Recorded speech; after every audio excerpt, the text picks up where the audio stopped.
ጓዶች፣ ፋኖ ወንድሞቼ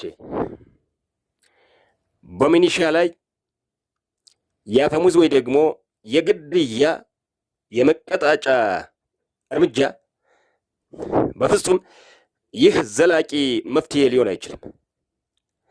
አዎ ባለፈው ወሎ ላይ የተደረገው በፍጹም መደገም የለበትም። ፋኖ ታሪካችን በእንደዚህ ሁኔታ መበላሸት የለበትም። እነዚህ ቅጥረኛ ሚኒሻዎች የኛ ወገኖች ናቸው። ብአዴን ውስጥ የተሰገሰጉት እነዚህ ባሪያዎች፣ እነዚህ ሆዳሞች፣ ነፃነትን የማይናፍቁ እስረኞች፣ የአእምሮ በሽተኞች የኛ ወገኖች ናቸው። እነዚህን በአፈሙዝ አይደለም ልናስተምራቸው የምንችለው።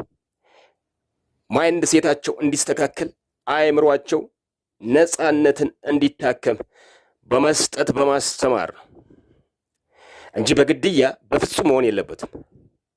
በጣም አመሰግናለሁ። አማራ ሆናችሁ ይህን ቪዲዮ አዳርሱ። እስኪ እያንዳንዱ ፋኖ መስማት መቻል አለበት። አይተህ ለምን ታልፋለህ? ፎሎ አታረግም? ሼር አታረግም? ይሄኔ የሴት ዳሌ ቢሆን እያንዳንድሽ ተሰብስበሽ እዛ ጋር ላይክ ታርጊ ነበር። እስክስታ ምናምን ቢሆን ኖሮ አብረሽ ከበሮ ምናምን ትደልቂ ነበር።